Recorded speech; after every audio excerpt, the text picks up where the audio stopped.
Hello guys, welcome back to Vishal online classes. तो दोस्तों आज के इस वीडियो में हम बात करेंगे रेलवे आरआरबी एनटीपीसी के बारे में। जी हां दोस्तों, यहां पर एक नई वैकेंसी निकाली गई है एनटीपीसी की, जिसमें जो भी 12th पास स्टूडेंट है वो आवेदन कर सकते हैं, और अगर आप ग्रेजुएट पास हैं तो भी आप इसके लिए आवेदन कर सकते हैं। बहुत ही अच्छी यहाँ पर पोस्टें दी गई हैं। इस वीडियो में मैं अपने मोबाइल से ही आपको इस फॉर्म को फिलअप करके दिखाऊंगा।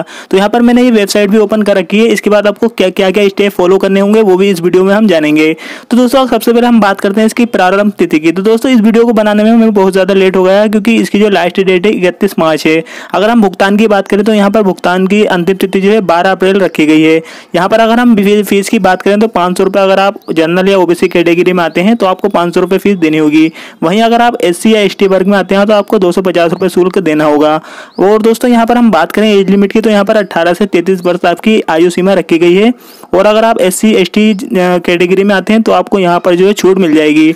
अब दोस्तों मैं आपको जल्दी बताता हूँ आपको किस तरह से न्यू रजिस्ट्रेशन करना है अपने मोबाइल के माध्यम से। तो आपको एक वेबसाइट का लिंक मिल जाएगा वीडियो के डिस्क्रिप्शन में। अब जैसे कि आप डिस्क्रिप्शन में दिए गए लिंक पर क्लिक करेंगे तो आपको इस तरीके की एक वेबसाइट मिल जाएगी। अब सिंपली आपको क्या करना है, आपको यहाँ पर 5-6 तरीके के ऑप्शन देखने को मिलेंगे, जैसे कि यहाँ पर न्यू रजिस्ट्रेशन, ओटीपी एक्टिवेशन। तो यहाँ पर आपको क्या करना है, न्यू रजिस्ट्रेशन पर क्लिक करना है, क्योंकि हम पहली बार यहाँ पर रजिस्ट्रेशन कर रहे हैं। जैसे कि हम इस पर क्लिक करेंगे, यहाँ पर आपके सामने लिखा हुआ आएगा select any one RRB to apply. तो यहाँ पर आप जिस भी जोन से अपना फॉर्म भरना चाहते हैं वो सिलेक्ट कर सकते हैं। जैसे कि मैं यहाँ पर गोरखपुर से करना चाहूँगा, आपको जो भी बोर्ड आपका हो वो आपको क्लिक करना है। तो जैसे कि मैंने यहाँ पर गोरखपुर वाले बोर्ड पर क्लिक कर दिया है। इसके बाद दोस्तों यहाँ पर आपको 3 ऑप्शन देखने को मिलेंगे, जिसमें आपसे पूछा जा रहा है, पहले ऑप्शन में आपसे पूछा जा रहा है जिस योग्यता के आधार पर आप आवेदन कर रहे हैं। तो हम क्या करेंगे, सिलेक्ट पर क्लिक करेंगे और यहाँ पर मैं ग्रेजुएट लेवल पर क्लिक करना चाहूँगा। और इसके बाद अगर आप 12th लेवल पर करना चाहते हैं तो इस पर कर सकते हैं। इसके बाद यहाँ पर सेकंड ऑप्शन आपसे पूछा जा रहा है कम्युनिटी यानी कि समुदाय। तो हम सिलेक्ट पर क्लिक करेंगे और मैं यहाँ पर ओबीसी पर क्लिक कर रहा हूँ। आप जो जिस भी समुदाय में आते हैं, एससी एसटी ओबीसी जो भी है, आप उस पर क्लिक कर सकते हैं। इसके बाद आपको क्या करना है, नीचे आने के बाद आपको क्या आप बेंचमार्क विकलांग पीडब्ल्यूडी व्यक्ति हैं तो यहाँ पर आप सिलेक्ट कर सकते हैं अगर आप आते हैं, वरना मैं यहाँ पर नो करूँगा। इसके बाद हमें क्या करना है, यहाँ पर नीचे आपको एक ऑप्शन मिल जाएगा चेक अवेलेबिलिटी करके, तो हमें इस पर क्लिक कर देना है। अब जैसे कि हम इस पर क्लिक करेंगे, यहाँ पर आपके सामने एक नया पेज ओपन हो जाता है। तो आपको दोस्तों ध्यान रखना है, यहाँ पर आपको जिस भी जोन से भरना है वो आप यहाँ पर देख लीजिएगा। और यहाँ पर आपको पोस्टें वगैरह भी दी गई हैं, जैसे कि आप देख पाएंगे पोस्ट नेम, और यहाँ पर आपकी category OBC general ST SC में कितनी पोस्टें आपको दी गई हैं। तो यहाँ पर मैं गोरखपुर जोन से भरना चाहूँगा, तो यहाँ पर आपको एक अप्लाई का ऑप्शन भी मिल जाएगा। तो सिंपली आपको क्या करना है, अप्लाई वाले ऑप्शन पर क्लिक कर देना है। अब जैसे कि दोस्तों आप यहाँ पर अपने जोन पर क्लिक करेंगे, यहाँ पर आपके सामने आएगा रीड द इन्फॉर्मेशन। आवेदन करने से पहले नीचे दी गई जानकारी को पढ़ें। तो दोस्तों आपको इस जानकारी को पढ़ लेना है, क्योंकि ये आप सभी के लिए बहुत ही ज़्यादा महत्वपूर्ण है। तो यहाँ पर मैं आपको जो इंपॉर्टेंट चीज़ें हैं वो बता देता हूँ। अगर आप एनटीपीसी का फॉर्म भरेंगे तो दोस्तों उम्मीदवार जो है केवल आरआरबी पर एक बार ही आवेदन कर सकता है। डुप्लीकेट आवेदन करने की स्थिति में जो है आपका आवेदन निरस्त कर दिया जाएगा। और दोस्तों यहाँ पर जो है जो आपको जो भी जानकारी दी गई है आप इसे ध्यान से पढ़ लीजिएगा। और यहाँ पर जो इंपॉर्टेंट जानकारी है वो मैं आपको बता देता हूँ। तो दोस्तों यहाँ पर आपके पास जो है हाई स्कूल की मार्कशीट का जो रोल नंबर है वो होना चाहिए, और आपके हाई स्कूल और इंटर में कितने मार्क्स है वो भी आपको पता होने चाहिए। तो दोस्तों यहाँ पर आपके पास ईमेल आईडी और मोबाइल नंबर होना बहुत ही ज़्यादा जरूरी है, क्योंकि आपके मोबाइल नंबर और ईमेल के माध्यम से आपका वेरिफिकेशन किया जाएगा। उस पर एक ओटीपी कोड भेजा जाता है। जब आपके पास ओटीपी कोड आ जाएगा तो आपको वो यहाँ पर फिल करना होगा। इसके बाद ही आप आगे की प्रक्रिया को पूरा करेंगे। ये पार्ट 1 है। इसके बाद सेकंड पार्ट में जो है आपको फीस का पेमेंट को भरना होगा। तो आपको नीचे आना है और इसको जो है आपको पढ़ लेना है, जो भी आपको यहाँ पर जानकारी दी गई है। इसके बाद यहाँ पर 2 आपको चेक मार्क के ऑप्शन मिलेंगे। तो यहाँ पर जैसे कि आप पूरी जानकारी पढ़ लेते हैं, आपको यहाँ पर दोनों पर चेक लगाना है और सबमिट यानी कि जमा करे पर क्लिक कर देना है। अब जैसे कि हमने इस पर क्लिक कर दिया है, और इस पर क्लिक करने के बाद यहाँ पर जो है आपको कुछ अपनी डिटेल फिल करनी होगी। तो मैं आपको बता देता हूँ आपको किस जगह पर क्या भरना होगा। तो पहला जो आपको बॉक्स दिया गया है, इसमें सबसे पहले आपको नाम भरना है। आपको अपना नाम उसी हिसाब से भरना है जो आपकी हाई स्कूल की मार्कशीट में लिखा हुआ है। जैसे कि मेरा नाम जो भी है वो मैं यहाँ पर लिखूंगा, और री एंटर नेम यानी कि दोबारा से मुझे यहाँ पर नाम फिल करना होगा। इसके बाद तीसरी जगह पर आपको अपनी डेट ऑफ बर्थ डालनी है। डेट ऑफ बर्थ भी आपको अपनी हाई स्कूल की मार्कशीट के हिसाब से ही डालनी होगी। इसके बाद यहाँ पर आपको आधार कार्ड स्टेटस का एक ऑप्शन मिलेगा। तो आपको सिलेक्ट पर क्लिक करना है और आई हैव आधार कार्ड पर क्लिक करना है। और यहाँ पर आपको आधार नंबर, आधार एनरोलमेंट नंबर जो भी आपका है वो आपको यहाँ पर डाल देना है। इसके बाद यहाँ पर आपको इस बॉक्स में अपने फादर नेम यानी कि अपने पिता का नाम डाल देना है। वो भी आपको हाई स्कूल की मार्कशीट के हिसाब से ही डालना है। इसके बाद यहाँ पर आपको अपना मदर नेम यानी कि अपनी माता जी का नाम डालना है। और यहाँ पर इस वाले ऑप्शन में आपको डालना है अपना अनुक्रमांक हाई स्कूल का, जो भी आपका 10th का है। इसके बाद आपको यहाँ पर सिलेक्ट पर क्लिक करना है और जो जिस भी सन में आपने अपना हाई स्कूल किया था वो आपको यहाँ पर सिलेक्ट कर लेना है। इसके बाद आपको क्या करना है, नीचे आना है और नीचे आने के बाद यहाँ पर आपको, जैसे कि मैंने आपको बताया, आपको अपना मोबाइल नंबर भी डालना है। तो ध्यान है कि आपका मोबाइल नंबर एक्टिवेट होना चाहिए क्योंकि उस पर एक कोड आता है। तो यहाँ पर आपको अपना मोबाइल नंबर डालना है और सेकंड में आपको कंफर्म दोबारा अपना मोबाइल नंबर डाल देना है। इसके बाद यहाँ पर आपको ईमेल आईडी का ऑप्शन मिलेगा। तो यहाँ पर आपको अपनी सही जो भी आपकी करेक्ट ईमेल आईडी है वो डालनी है और दोबारा से आपको अपनी ईमेल आईडी यहाँ पर डाल देनी है कंफर्म करने के लिए। उसके बाद नीचे आने के बाद आपको लिखा हुआ दिखाई देगा एंटर कैप्चा। तो अब कैप्चा कोड क्या है मैं आपको बता देता हूँ। ये जो आपको ये नंबर टाइप के लिखे हुए दिखाई दे रहे हैं इसे कैप्चा कोड बोलते हैं। ये आपको इस बॉक्स में फिल करना है और सिंपली आपको ये आई हैव का एक ऑप्शन जो दिखाई दे रहा है यहाँ पर टिक लगाना है, क्लिक टू कंटिन्यू जारी रखे पर क्लिक कर देना है। इसके बाद यहाँ पर जो है आपको क्या करना है वो मैं आपको बताता हूँ। सबसे पहले मैं अपनी सारी डिटेल जो है फिलअप कर लेता हूँ। अब जैसे कि दोस्तों आप यहाँ पर अपनी पूरी जानकारी डाल देते हैं अपना रजिस्ट्रेशन करने के लिए, तो यहाँ पर आपके सामने इस तरह का एक ऑप्शन आ जाएगा रजिस्ट्रेशन कन्फर्मेशन करके। तो यहाँ पर आप देख लीजिएगा आपका नाम, आपका जो आधार कार्ड नंबर है, आपका फादर नेम और आपकी जो डिटेल है वो ठीक है या नहीं।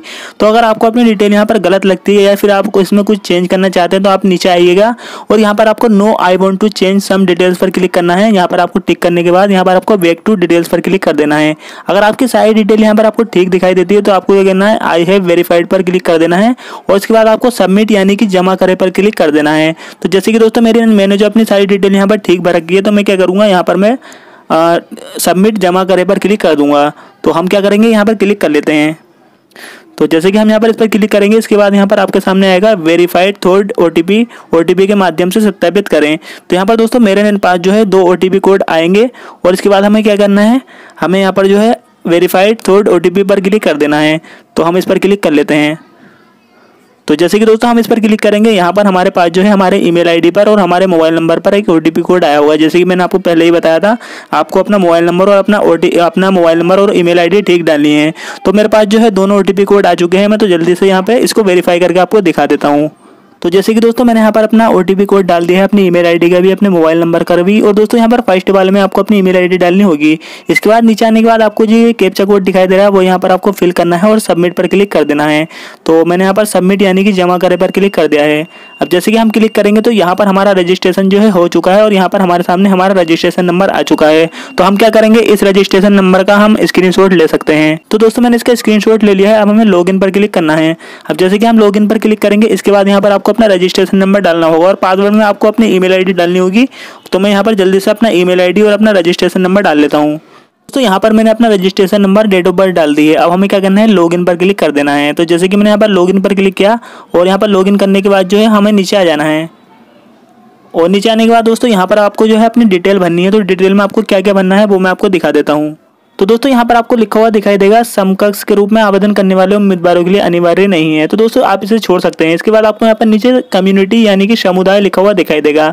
तो दोस्तों यहाँ पर आपको कम्युनिटी यानी कि समुदाय में जो भी आप आते हैं आपको उस पर क्लिक करना है। जैसे कि मैंने यहाँ पर ओबीसी पर क्लिक करा है। तो दोस्तों अगर आप यहाँ पर ओबीसी को सिलेक्ट करेंगे तो यहाँ पर आपको लिखा हुआ दिखाई देगा आपने ओबीसी नॉन क्रीमी लेयर का चयन क्या है। आपको दस्तावेज सत्यापन के दौरान प्रमाण पत्र का उत्पादन करना होगा। तो यहाँ पर आपको क्या करना है, इसके बाद नीचे आने के बाद आपको यहाँ पर अपना स्टेट डाल लेना है जो भी है। तो यहाँ पर मैंने उत्तराखंड ले लिया। इसके बाद आपको यहाँ पर अपनी जो डिस्ट्रिक्ट है उसको सिलेक्ट कर लेना है। इसके बाद यहाँ पर आपसे पूछी जा रही है आपकी कास्ट यानी कि आपकी जाति। तो यहाँ पर आपकी जो भी जाति है आपको वो लिख देनी है, जैसे कि मैंने यहाँ पर लिख दी है। इसके बाद नीचे आने के बाद आपको लिंक यानी कि आपका जेंडर दिखाई देगा। तो आपको सिलेक्ट पर क्लिक करना है और आप यहाँ पर मेल फीमेल जो भी है आपको उस पर क्लिक कर देना है। इसके बाद नीचे आने के बाद आपसे पूछी जा रही है नेशनलिटी यानी कि आपकी राष्ट्रीयता। तो यहाँ पर हम इंडियन है तो हमें क्या करना है, सिटीजन ऑफ इंडिया पर क्लिक करना है। इसके बाद आपको यहाँ पर रीजन यानी कि धर्म लिखा हुआ दिखाई देगा। तो यहाँ पर आपका जो भी धर्म है आपको उस पर टिक लगा देना है। इसके बाद आपको नीचे आना है और नीचे आने के बाद आपसे पूछा जा रहा है आर यू ए पर्सन, यानी कि आप विकलांग श्रेणी में आते हैं तो हम नो करेंगे। इसके बाद क्या आप पूर्व सेवारत है तो हम क्या करेंगे, यहाँ पर भी हम नो करेंगे। इसके बाद नीचे आने के बाद आपसे पूछा जा रहा है कि आप 1/1/1980 से, तो इस पर भी हम नो करेंगे। और इसके बाद हम नो करने के बाद नीचे आएंगे और ये आपसे पूछा जा रहा है कि आप राज्य सरकार, केंद्रीय सरकार, सार्वजनिक क्षेत्र की खंड में कर्मचारी हैं, तो यहाँ पर भी हम नो करेंगे। इसके बाद आपसे पूछा जा रहा है कि आप एक service group C, group D railway कर्मचारी, और तो यह भी हम नो करेंगे। तो अगर आप इसमें आते हैं तो आप इसको टिक कर सकते हैं। इसके बाद आपसे पूछा जा रहा है कि आप किसी रेलवे संगठन के, तो यहाँ पर भी हम क्या करेंगे, नो करेंगे। इसके बाद नीचे आना है, माइनॉरिटी वाला आपको ऑप्शन दिखाई दे रहा होगा, तो आपको क्या करना है, इस पर क्लिक करना है। अगर आप छूट पाना चाहते हैं तो आप क्या करेंगे, यहाँ पर यस कर सकते हैं। तो यहाँ पर आपसे पूछा जा रहा है अल्पसंख्यक समुदाय के अभ्यर्थी शुल्क में छूट और रिफंड हेतु पात्र हैं, क्या आप ये सुविधा लेना चाहते हैं, तो आपको इस पर क्लिक कर देना है। इसके बाद दोस्तों यहाँ पर आपसे पूछा जा रहा है कि आप पिछड़े वर्ग में से संबंधित है, तो आप यस या नो कर सकते हैं। अगर आप यहाँ पर यस करेंगे तो आपको यहाँ पर अपना सर्टिफिकेट नंबर भी डालना होगा। और इसके बाद दोस्तों हम यहाँ पर नो करेंगे और इसके बाद हम क्या करेंगे, यहाँ पर हमें टिक लगाना है और टिक लगाने के बाद सेव पर क्लिक कर देना है। तो यहाँ पर आप देख लीजिएगा आपने अपनी डिटेल जो है ठीक भरी है नहीं। इसके बाद हमें सेव पर क्लिक कर देना है। जैसे कि हम सेव पर क्लिक करेंगे इसके बाद आप पहुंच जाएंगे अगले पेज पर। और इसके बाद दोस्तों आपको क्या करना है, यहाँ पर आपको करनी होगी पेमेंट। तो आपको क्या करना है, पेमेंट मोड पर क्लिक करना है और सिलेक्ट पर क्लिक करने के बाद आपको पोस्ट ऑफिस या बैंक, आप जिस भी मोड से करना चाहते हैं कर सकते हैं। तो यहाँ पर मैं बैंक से इस पेमेंट को करना चाहूँगा, तो यहाँ पर आपको क्या करना है, हमें बैंक पर क्लिक कर लेना है। और बैंक पर क्लिक करने के बाद हमें पे नाउ, आप भुगतान करें पर क्लिक कर देना है। तो मैं पे नाउ पर क्लिक कर देता हूँ।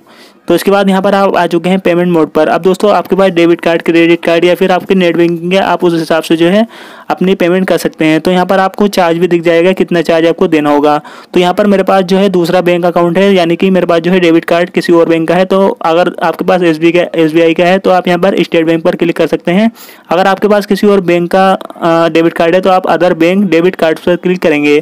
तो मैंने यहाँ पर क्लिक कर दिया है और क्लिक करने के बाद यहाँ पर आपको पेमेंट मोड दिख जाएगा।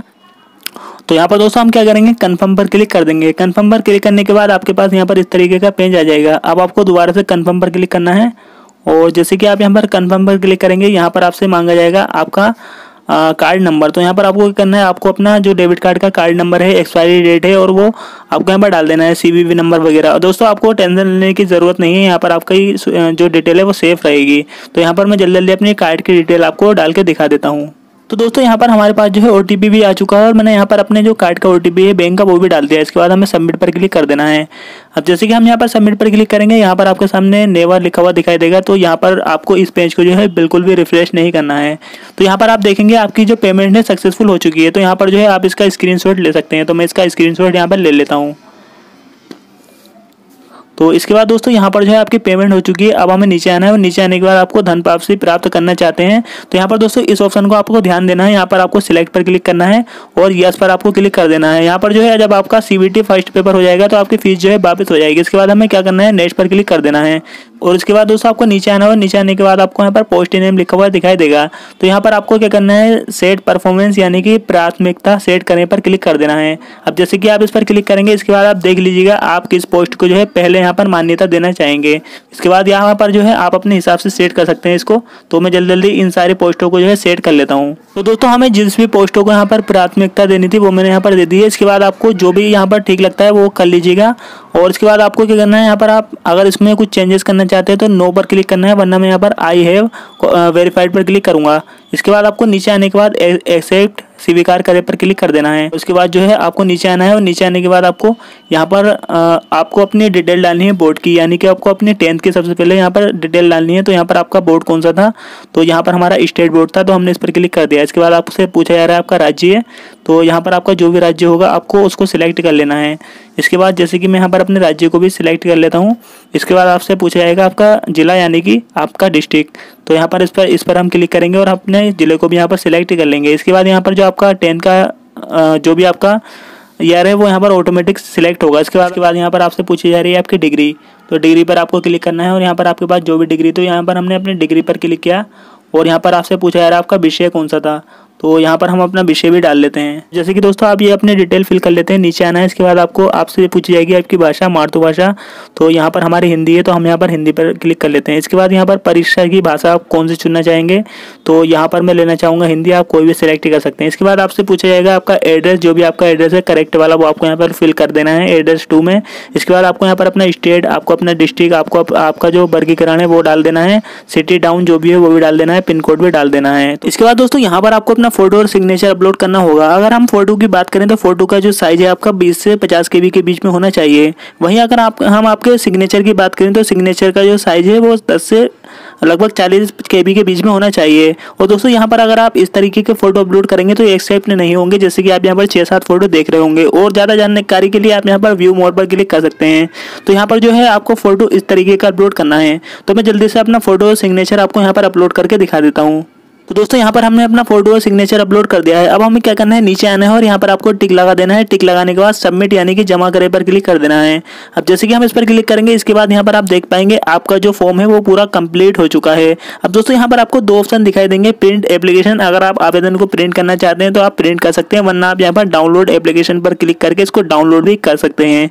तो मैं क्या करूँगा, यहाँ पर डाउनलोड एप्लीकेशन पर क्लिक करके इसको डाउनलोड कर लूँगा। तो मैंने इस पर क्लिक कर दिया है और जैसे कि हम इस पर क्लिक करेंगे, यहाँ पर आपके सामने जो एक पीडीएफ फाइल डाउनलोड हो जाएगी। तो जैसे कि मेरे सामने एक पीडीएफ फाइल डाउनलोड हो चुकी है। तो दोस्तों इस तरीके से आप बहुत ही आराम से इस फॉर्म को फिलअप कर पाएंगे। जैसे आप बहुत ही आराम से railway recruitment board online registration कर सकते हैं आरआरबी के लिए। तो ये दोस्तों वीडियो आपको कैसी लगी ये मुझे नीचे कमेंट करके जरूर बताएं। इसी तरीके की अगर जानकारी आप हमसे रोजाना लेना चाहते हैं तो चैनल को सब्सक्राइब करके बेल आइकन को जरूर दबा दें। आज की वीडियो में दोस्तों फिलहाल इतना ही। Thank you for watching.